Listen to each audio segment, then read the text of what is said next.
Hey guys, how are we doing? So, we're on part 2 of Hope and Hypocrisy in Naruto. Quite funny this, because this is what, Math Wiz? Did part 1 like a couple of months ago, and I don't know why I didn't do part 2 or part 3. I'll eventually get around to part 3. So, part 1 was good, I really enjoyed it, you guys seem to enjoy that, and then now let's just get into part 2, The Contradictions of Madara Uchiha, Hope and Hypocrisy in Naruto. Part 2. A primary theme of Naruto exists in the hypocrisy of its antagonists. Right. Each new major foe builds upon the ideology of the last and adds a new perspective to the recurring conflict. These battles inform Naruto's worldview and force him to confront his own hypocrisy, which then allows him to do the same to his enemies. Obito served as a culmination of this theme, but that's also the reason why he couldn't be the final boss. Aww. Because he tried to abandon his sense of self, he was, in theory, the perfect tool for someone else to manipulate. Damn. He had become a near-blank canvas for someone else to project their will upon. But the source of his internal conflict was his failure to abandon his personal desires. He retained his individuality, thus he couldn't become a true tool. But without an external force influencing his decisions, his character wouldn't have worked. No. This is where Madara comes in.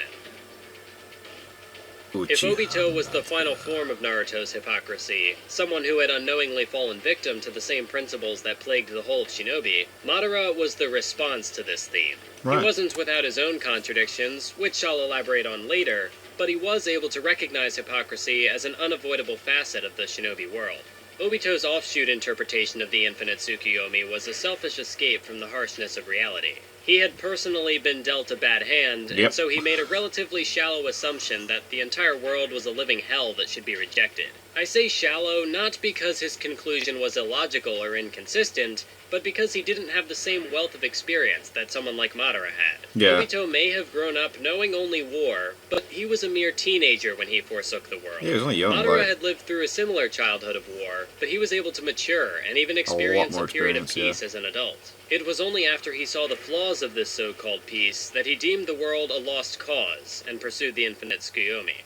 この世のすべてにおいて光が当たるところには There are 必 also ず影がある shadows. 勝者という As long as there is a concept of victors, the vanquished will also exist. 平和を保ちたい Selfish と desire す for る peace 利己 gives 的な rise 意 to 志が war, 戦争を起こし愛を守 and るために hatred is born in order to protect love. これらは因果関係 These are all nexuses, casual relationships that cannot be separated. Damn. The world hinges on duality, and humanity is no exception to this. Yep. For a society of ninja to function, disputes were vital, yet the allied forces course. wanted peace. Naruto advocated love Mad, and innit? unity, yet even he craved a degree of conflict, Yeah. shown through his intense desire to surpass Sasuke in battle. Yeah, like, I What's wanna be more, stronger than the you, pursuit of peace so repeatedly bred how would new you- conflicts. Hashirama brought an end to clan warfare with the foundation of Konoha, but he also created a new threat in Madara. Itachi massacred the Uchiha clan to prevent a coup d'etat that could destroy the village, but he also led Sasuke to become Yeah. a rogue ninja who nearly destroyed the village himself. Examples like these highlighted a byproduct of this human paradox, the willingness to sacrifice one ideal to preserve another. To protect the leaf, Hashirama sacrificed his bond with Madara. Yeah, his best Itachi friend. sacrificed his entire clan. Family, Bloodshed in the name of peace. A world with only winners, only peace, only love? Such a thing wasn't realistically attainable in No. the dualistic reality of Shinobi. No way. So Madara decided to create a new world. In a dream realm, these connections could be severed and the human paradox could be neutralized. No more duality, no more hypocrisy. That Madara was a hypocrite didn't directly undermine his core ideals, because like I said, he operated with this in mind. He too was a byproduct of the paradoxical world he had been raised in, but he took it upon himself to fix that. This is where he and Obito differ. Obito wanted to recover his past and be with Rin, so while the infinite Tsukuyomi might have also been beneficial to the whole of humanity, his primary concern was himself. What about Madara? His family was dead. His Yeah. clan had rejected him. His village had Yeah, rejected definitely, him. yeah. His best friend had rejected him. He had no personal connections left. The Eye of the Moon plan was created not out of a desire to restore what Madara had lost, but as a cure for the human paradox. Yeah. In other words, he wanted to save the world. He would be the one to rise That is an above the interesting rest way of looking at it, humanity isn't it? like Yeah. a messiah and guide them into a He new didn't really world have free of anything to duality. gain from But just it. because he had cast off his human connections didn't mean that he was without human flaws. I previously said that Madara's contradictions didn't undermine the crux of his philosophy, but they did serve to facilitate his downfall nevertheless. When the Sage of Six Paths first distributed chakra to the populace, that chakra was meant to connect people's mental energies and allow them to understand each other without words. This concept of ninshu was later twisted into ninjutsu, where said energy was instead projected inward to increase one's own power. Wow. This desire for power only amplified conflicts and furthered the human paradox. Yeah. Because the stronger the power, the stronger the desire for conflict. Madara saw this dilemma and sought to erase chakra, but to actualize his dream, he would first have to take all chakra upon himself. To lead his chakra-free world, he required chakra. That's the first contradiction, Yeah. albeit Wow. a willful one on Madara's part. His second contradiction ties into the first, though this one was too innate for Madara to fully grasp. Oh. His power and desire for more were unmatched, so naturally, his desire for conflict was equally tremendous. Now I know what you're thinking. Didn't Madara want peace? Yes, Madara desired that as well. It all loops back to duality. It really if does, Naruto doesn't could it? simultaneously seek peace and conflict, surely Madara could. Time and time again, following his Edo Tensei revival, Madara's passion for battle took center stage. When Kabuto asked if he wanted to go capture Ninetales, a cornerstone of his Eye of the Moon plan, Yeah. Madara instead took the opportunity to show off his powers. To fight While the Obito and Kaguya, yeah. Ten-Tails engaged the allied forces, Madara prioritized a battle with Hashirama. But when faced with a mere doppelganger of his rival, he took a seat and waited for the real deal to arrive. Even in his battle with Guy, he said, "I'll acknowledge this chakra of yours." Yeah. Madara loves to fight. How could he possibly erase that part of himself for the sake of his dream world? Would he even be Madara at that point? To Want only peace and discard only conflict would cause people to stop being people. No, he wouldn't. His passion for conflict was far too prevalent for him to abandon it entirely.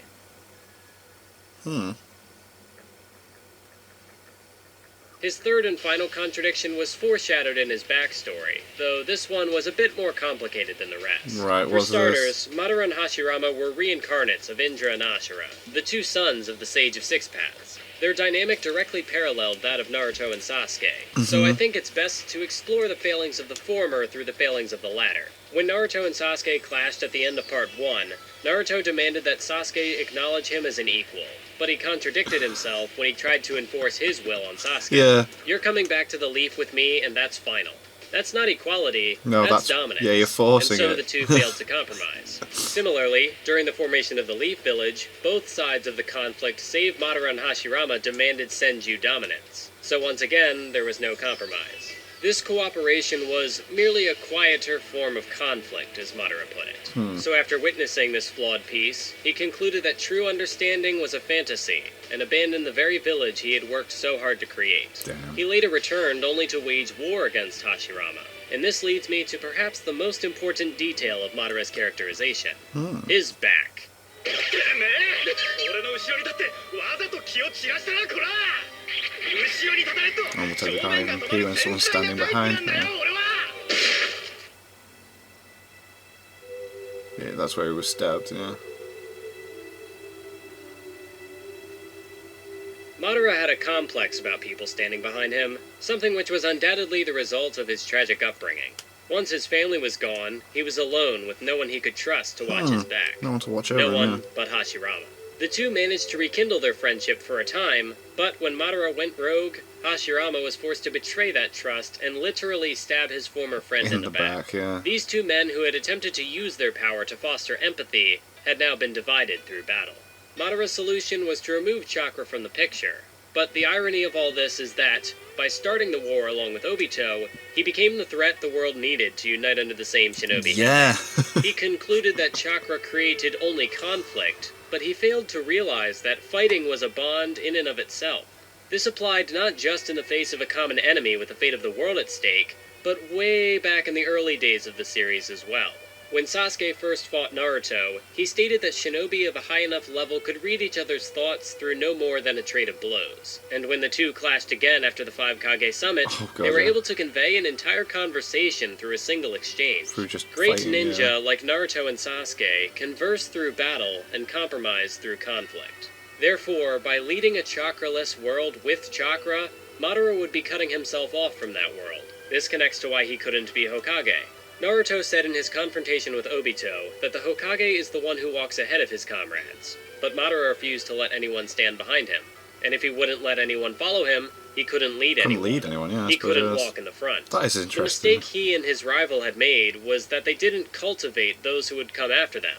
But while Hashirama's will of fire did eventually reach Naruto, Madara had only cut down his potential successors. He used Obito as a tool for his resurrection. He saw Sasuke as just another pair of Sharingan. And, just as Hashirama had once sacrificed their friendship to protect the village, Madara sacrificed his Uchiha child to protect the infinite Tsukuyomi. He did the very same thing he had criticized Hashirama for doing, mistaking the cause for the end, mistaking his dream for true peace. He tried to become a god and avoid the pitfalls of other humans, but he walked right into them anyway, because he was only human. Madara's character incorporated the thematic narrative of the entire series, but while he tried to rise above the duality of humanity, and thus reject the idea of compromise, he ultimately failed to do so, which gave the protagonists a chance to defeat him. Unfortunately, he wasn't defeated, and as such his character arc wasn't really resolved. Then again, all the details for a complete character arc are there. I guess it just doesn't feel complete, since it lacks the same turning point that the preceding ideological clashes had. There was no final battle to drive things home, no opportunity for Naruto and Sasuke to prove him wrong on their own. In place of that, we got Kaguya.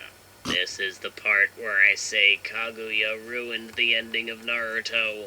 In all seriousness, though, Kaguya isn't a terrible villain. She's just a terrible final boss for this particular series. You don't really feel much because she just previous appeared. Video, Naruto is, at least in part, a story about human hypocrisy. Once Madara pulled out the duality of mankind, that was endgame. You can't go bigger than that. The theme had reached its logical conclusion, so it made sense that Kaguya wasn't subjected to the same contradictions that plagued most of the antagonists up to this point. She wasn't even human. How could she possibly succumb to human hypocrisy? The closest thing she had came from 2 anime original episodes that fleshed out her backstory, but even that was more along the lines of irony than anything else. She said she wanted to live a peaceful life, but her interactions with the Divine Tree wound up becoming the source of generations of human warfare on a scale it had never reached before. Outside of that, I don't really get Kaguya. Maybe there's more to glean out of her narrative impact from Boruto, but if that's the case, she might have been better served as a villain in that series instead. Oh well, I'm not going to dwell. I want to give a meteor-sized thank you to King Kevin 30, Stone Cold 007, and all of my other patrons for their continued support. I feel that I should apologize for how long it took to make this video. This one shouldn't have taken a month to make. I was slacking, so I apologize for that. But once Anime Expo is over, because I will be going there in the next couple days, so that'll be a time where I'm not working on videos, but once Anime Expo is over, I plan to get back to a more consistent uploading schedule, and on that note, I do have plans to make a part 3 to this Hypocrisy series, just to address any interesting comments that I got and tie up any loose ends that I may have missed. After that, you can expect a video about prophecy and destiny in Naruto sometime in July, so stay tuned for that, and I'll see you next time. Cool video. Interesting points. So much hypocrisy within it. God, excuse me. I like the whole back thing as well, like, and how Madara wasn't comfortable with anyone being behind him, so how could he possibly lead? It's such an interesting, like, wow, cool. I love random stuff like this. It's funny. Well, it's not funny. I find it... It's funny that, like, there's so much interesting stuff when it comes to this. Like, there's so much philosophy and discussion and that for a series that you wouldn't really think about until someone points something out to you, and then it's like, oh, wow, it's a lot deeper than just people just punching the crap out of each other. I'm not very good with words. So yeah. Thank you guys very much for watching. I don't know why we didn't watch part 2 closer to where we watched part 1. I don't get it. Things must have popped up or... But anyway, thank you guys very much for watching. What did you guys think of that? What did you guys think of this? Click like, subscribe if you haven't already. Leave comments down below. Let me know what I should watch and discuss in future videos. I'll see you guys. It's all you guys next time.